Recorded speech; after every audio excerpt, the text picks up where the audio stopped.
Hello, I'm Nate, aka B-Tier Mutineer. I make guides and discussion videos about games I like, particularly RPGs. Speaking of RPGs, today I want to talk about my top 5 RPGs of all time. I debated making a top 10 list, but then I realized that I really only have a few more RPGs I consider to be amazing, and I would have had to include something that's good or even great, but not necessarily what I think of as a favorite or cream of the crop. I will give a few honorable mentions after the top 5 list, but I won't go into detail about those picks. As you may have seen in some of my other videos where I talk about favorite or least favorite quests, rank companions and such, I have very specific preferences and hold games and especially writing in games to a very high standard. So even though the games I'll talk about here are indeed my top RPGs of all time, that doesn't mean I would rate them as 10 out of 10. In fact, if I took the time to review them, and I will at some point, they would all likely end up around the 8 out of 10 mark, maybe a bit higher. But it's unlikely they'd even reach a score of 9, and remember, these are some of my favorite games ever. I just don't think there's such a thing as a perfect game, even if I love it with my whole heart. And you can bet I love the games on this list. First, I'm going to define what I consider to be an RPG. RPGs are kind of on a continuum, so everyone's idea of what they are is different. Everyone draws the line somewhere else about which features are necessary and how developed those features have to be in order for a game to be an RPG. For me, an RPG must have the following elements. You can customize your character in some way, in appearance optionally, but more importantly in traits or stats. There is an element of character progression, visually and mechanically, and most importantly, you can make choices in the narrative of the game that lead to different consequences. I don't really care much about combat or leveling up specifically, but I do need some elements of gameplay that aren't just speaking to characters, as well as a strong enough feeling of progression to be able to categorize a game as an RPG instead of just a visual novel or adventure game. With that out of the way, let's get into the list. I'll start from the bottom going to the top, though if you've watched my channel before, you very likely already know which game is number 1. Starting with number 5, The Elder Scrolls IV: Oblivion. This is my favorite Elder Scrolls game because it has the best writing in terms of faction and side quests. I have never completed the main quest, nor do I really plan to, since I never enjoy the main quest in a Bethesda RPG. But Oblivion to me does feel the most RPG-like and immersive due to the great writing. I also think the game has a lot of charm in a goofy but lovable way, from the terrible character creator that I somehow managed to use fairly well to create a decently handsome character, the best version of the Radiant AI system, with NPCs talking to each other and having all sorts of fun interactions, possibly dying on the roads as they travel between cities and so on. Even the dumb combat gameplay of swinging what looks like a weightless weapon at enemies until they die makes me smile. Objectively, Oblivion should be a bad game in terms of gameplay, and yet for some reason all of its elements come together to create something very fun that I keep coming back to every once in a while. And it isn't really the nostalgia speaking, because the first time I tried to play Oblivion, I was a kid, and I didn't understand anything that was happening. Played for a few hours and then uninstalled it and didn't play it again for years. I actually gave it another chance much later in life in my late teens or early 20s, and I'm glad I did because since then I have enjoyed replaying bits and pieces of Oblivion. I love the different designs of its cities, the personalities of the NPCs, the weird disposition increasing minigame, the fun clothes you can dress your character in. By the way, I actually did a little playthrough in which my character wasn't even a fighter. He was just gathering the best clothes he could and waltzing around everyone's houses, inspecting their interior design and fashion choices. I've personally never been bothered by the so-called terrible level scaling, because frankly, I never get to a super high level with any character, and I also play on normal or lower difficulty on the slider. You don't have to engage with every single piece of content and level everything to 100 in a single playthrough, you know.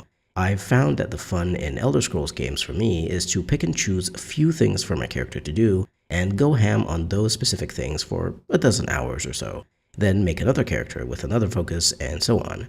I know this is also my ADHD way of playing RPGs, which may not work for everyone, but otherwise I simply wouldn't find Bethesda games any fun. Doing everything with a single character just feels very antithetical to the sandboxy nature of Bethesda RPGs. Number 4. Fable: The Lost Chapters. This one's an interesting one, and there's nothing quite like Fable out there. It's developed in the UK, and so it has that trademark British humor, which is enjoyable, even if a bit weird at times, and I say this as someone who did live in the UK for a decent amount of time. Its visual style is quite goofy or cartoony, but that just adds to its charm. It has a good and evil system where your character's appearance actually changes if you go towards the extremes, getting an angelic halo if you are the pinnacle of good, or horns and red eyes if you're super evil. There's a lot of really fun side quests to do, and this is one game where I can say that the main story is actually very enjoyable to go through too. Well, other than the forced stealth section during the bandit camp quest. But there's just so many things you can do in Fable, from trading goods between merchants for a profit, marrying someone in town, and they can be a woman or a man, to getting the worst hairstyle, facial hair, and tattoos to make your character look terrible, donating books to a children's school and seeing them read out to various degrees of usefulness in class. Maybe the funniest thing is that you can purchase houses and rent them out to get tons and tons of gold, landlord simulator style. But I think that what made this game really special the first time I played it, as well as now, because I haven't really seen anything that feels as good as Fable in this regard, is that you start the game as a kid and have a little fun in your hometown before it gets raided by bandits, and then are saved by a mysterious mage hero and join the Heroes Guild, where you are trained over the years as you grow into an adult to fight and become a fully fledged, recognized hero. I love that training sequence at the beginning of the game. I know it's essentially an extended tutorial, even though it also sets up a few story things, but it feels so fun to go to the various fighting exams to get a good grade and be rewarded with items, to run from one point to another and back in order to be crowned as the fastest apprentice in the guild, gather apples for a cook to make a pie for the guild master, or kill sparrows for a guy who thinks they're disgusting and making a mess of the guild. And of course, to compete against your annoying roommate Whisper and defeat her at every opportunity. This introductory sequence sets up the rest of the game nicely and makes you feel like you really are part of the guild. Other games just kind of thrust you right into the main conflict without letting you feel like you belong within a certain organization. Fable lets you take your time and have fun, because until the last few missions in the game, nothing is all that world-ending. And through this relaxed approach that slowly ramps up, Fable does a great job immersing you in its fun fantasy world. If you haven't played Fable: The Lost Chapters, the original is available to buy on GOG or Steam, and there's also a remake/remaster of it called Fable Anniversary. Unfortunately, I personally don't recommend the Anniversary version because it changes a few too many things, but more importantly, it gives me motion sickness due to something with the visual effects and camera movements that can't be turned off. I wasn't even able to finish the prologue of the game in Anniversary because the movement just made me want to hurl. Maybe it's better with a controller, I don't know, but I'm a mouse and keyboard player, so I just can't recommend the Anniversary version. You may be fine though, as I haven't heard anyone else complaining about the movement and visual effects of Fable Anniversary, but either way, I just wanted you to know that there are options if you want to try it out, including a more modern, hardware-friendly version of the game. Anyway, moving on to number 3, Lionheart: Legacy of the Crusader. This one is an extremely niche game that I'm sure most people haven't heard of.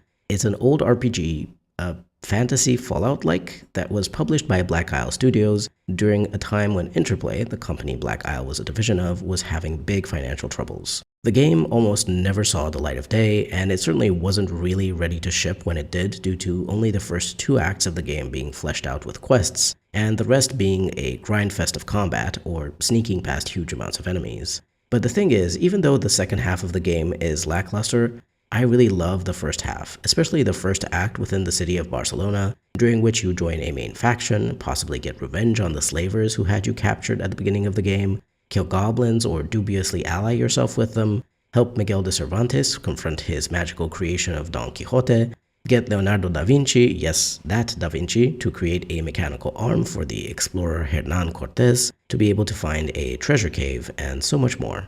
Lionheart combines weird historical bits with fantasy in a strange and intriguing alternate history. It uses Fallout's special system and a similar approach to role-playing and quests, though not nearly as polished as Fallout due to the whole lack of money thing. But I don't know, the world building is solid and does some interesting things with magic and souls. The writing is good, though leaning a bit too much towards stereotypes at times. I guess it was the early 2000s. The combat is pretty serviceable, but unless you know what you're doing, you're likely to struggle in the second half of the game, with the combat difficulty ramping up quite a bit and not really having much of a chance to get more powerful gear at that point. But even if you just play the first half of the game, I think the experience of going through the story is absolutely worth it. Lionheart is actually one of those games that I have perma-installed on my computer, because without fail I end up replaying parts of it every year. This one, I will admit, does have a nostalgia factor to it as well, because I originally had a demo version of the game on a CD that I won at a fishing competition I participated in with another kid and our dads, I believe. The demo version was quite short, but it fascinated me, and later on, when I finally saw the game on the shelf in a store, I knew I had to get it. And I loved the game's setting so much that I ended up writing a short story inspired by one of the characters and a couple of locations from Lionheart. Don't ask me for the story because I wrote it in middle school and it was also written in Romanian. But anyway, if you haven't heard of Lionheart before, I recommend giving it a shot if you find it cheaply available on GOG or Steam. Even if you don't end up finishing the game due to the grindfest that is the second half, the first half has a great story and world to explore. Oh, and as a bonus, the soundtrack was made by Inon Zur, who also did the music for Dragon Age Origins, Dragon Age 2, Fallout 4, and many other games. I love this guy's music, it's really beautiful. Sometimes I would just sit in certain areas in Lionheart to listen to the music, I enjoyed it that much. Moving on to number 2, Disco Elysium. This one is the most recent RPG that broke through on my list of all-time favorites. It's just written with so much love for the art that a game can be. I think at times it tries too hard and ends up having a bit of that cringy, edgy vibe. But even then, it's being genuine with its cringe, and so I can't really fault it for it. It's extremely difficult as well to do political commentary about many different types of politics in a balanced enough way, while also very much drawing the creator's line in the sand. And making the story of the game not just focus on the political commentary, but in fact be a much more personal and introspective experience about grief, depression, addiction, and other self-destructive behaviors. And on top of that, also have fascinating world building that puts everything into a precarious balance of chicken versus egg, constantly asking which one is a cause and which one the effect. It's just a masterclass in writing. Disco Elysium needs no introduction, but if you haven't yet played it and you enjoy good writing, whether in games or any media, I absolutely recommend it. I don't want to spend time saying all the things it does right and wrong because I don't want to spoil things for anyone who hasn't played it yet. I want to hopefully keep that first experience of playing through the game just as magical for you as it was for me. I wish that I could experience Disco Elysium again for the first time without knowing all the twists and turns of the story. That first playthrough was unique and frankly changed the way I saw RPGs.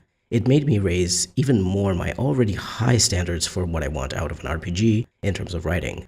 And this had only happened to me one other time in the past with my number 1 game. And number 1, to the surprise of no one who has watched my channel before, is Dragon Age Origins.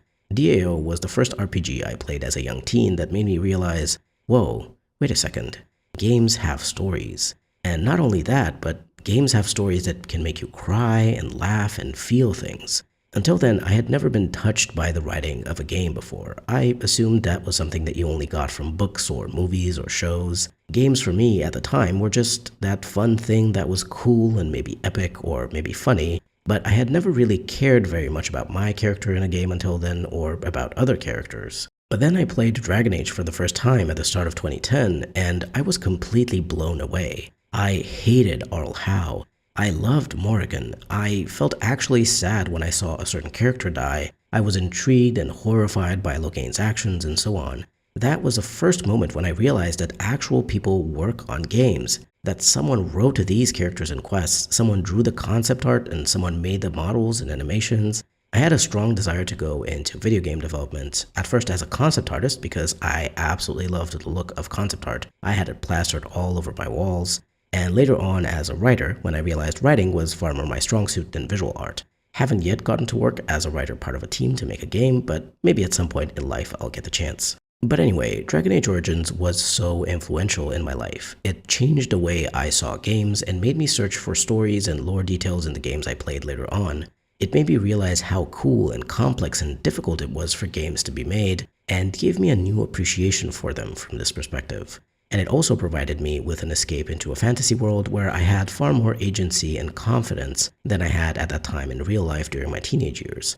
I'm not one of those people who can say stuff like Dragon Age Origins saved my life, but I can say that my life was forever changed for the better by this game. Even today, my life continues to be positively influenced by Origins so many years later, as I started this YouTube channel to ramble about my favorite game, and people ended up actually being interested in that.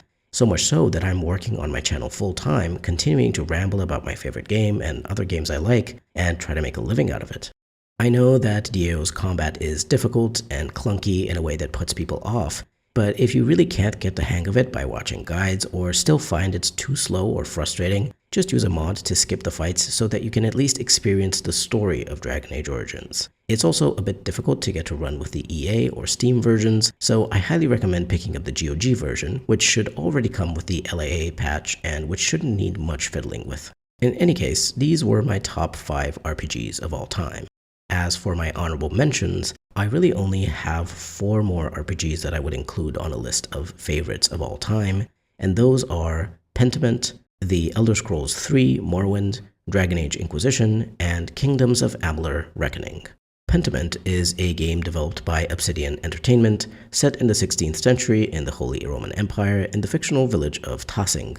You play as Andreas Mahler, an artist caught up in a series of murders in the village and at the nearby Kirsau Abbey. Pentiment is not really considered to be an RPG by most people. They'd likely categorize it as an adventure game with RPG elements, but for me, enough RPG elements are there to categorize it as such. You can customize your character through choosing your background and various traits. There is an element of progression as you get to choose new traits at the start of Act 2 and then Act 3 as well, and your choices do very much have consequences. It's very much focused on the story and characters with only exploration to break up your interactions with the NPCs. But even so, I've finished it multiple times, replayed the first 2 acts a lot, and racked up an impressive 72 hours as well as a 100% achievement list. And keep in mind that I don't usually 100% games. Morrowind is the only other Bethesda game that I enjoy enough to include in a list of favorites, and that's mainly due to its unique atmosphere. There's really no other place that feels as strange and alien and hostile and fascinating as Vvardenfell in Morrowind, and it's just very fun to play. People complain about the combat system being difficult, but it really just comes down to picking some good starting bonuses to your combat skills and character creation, and lowering the difficulty slider if you're still struggling. I think the lore in Morrowind is the most fascinating part in terms of its writing, because when it comes to quests, I can't say that the quests themselves are all that interesting. But getting to read the books, explore the various ruins and ancestral tombs, and even just the wilderness, it all feels special. The world doesn't feel as alive as Oblivion's because the NPCs don't have an AI that advanced, but it's still very much brimming with personality. Dragon Age Inquisition is actually a game I have grown to have more appreciation towards over the years. I think the larger regions add a nice sense of immersion, and it's very nice to get to explore areas that you only got a glimpse of or only imagined before. The quest design for a lot of the side quests is unfortunately lacking, and there's far too many kill this, fetch that type of quests. But frankly, you can ignore them without issue and just engage with the quests that you do enjoy. The main story falls apart in the second half, in my opinion. Corypheus has so much potential as one of the original Magisters who breached the Fade, just like how the Architect was so cool in the Awakening expansion for Dragon Age Origins. But unfortunately, the writers had to cut out a lot of content they had in mind that would have fleshed out Corypheus as a villain and made him a far more present threat throughout the game. I could talk about Inquisition's issues and how I wish they'd been solved all day, but I'll stop for now by saying that even so, I have over 700 hours in the game and still enjoy replaying the first half of it very much. Finally, Kingdoms of Amalur: Reckoning is a bit of a strange one. It was supposed to be an MMO, but then pivoted into a single-player RPG, and you can definitely see that in a few of its features like its huge world. I never even managed to finish the game, to be honest. There was far too much content for me to have the patience to go through, and my ADHD just made me lose interest in seeing the story through regardless of some very interesting things going on in the main questline. I think it has some amazing side and faction quests though, with actually interesting choices you can make and very cool vibes. I love the House of Ballads faction, in particular, a group of immortal fae doing recreations of ancient battles from legends. I love the details of the world building. Also really love the combat and progression system that allows you to combine abilities from warrior, rogue, and mage archetypes to create your own build and get particular bonuses by choosing a tarot card to boost your build. Very unique system that I haven't seen done in such a fun way anywhere else. A great game that I think unfortunately flew under the radar for many people, though there is a remaster that was made quite recently, Kingdoms of Amalur: Re-Reckoning, so maybe that got a few more people to try it out. I wish there had been more done with the setting of Amalur, ideally a proper single-player RPG that wasn't first designed as an MMO, but EA is a game's publisher, and we all know that EA doesn't like to do anything with its smaller IPs and is content to just let them rot in a corner. With that, I hope you enjoyed this discussion about my top RPGs of all time. For me, it's all about quality over quantity, so even though there's not that many RPGs I love, the ones that make the list are very much cherished and replayed, and they bring me a lot of joy. Really curious to know what your top 5 RPGs are, especially if you have one or a few of these that you love returning to all the time. Do share with us in the comments the reasons for which you love a particular RPG. Who knows, you might end up getting someone to play one of your favorite games. I personally find it to be one of the most joyful things to hear, that someone played a game because they heard me talking about it. If you're looking forward to more videos about RPGs and other games I like, do remember to subscribe and leave a like and comment while you're at it too. They really help. A special thank you to my members who help keep this channel running. I'd really appreciate it if you'd consider joining the channel as a member to support me and unlock perks like early access to videos. This has been B Tier Mutineer. Thank you very much for watching, and I'll see you next time.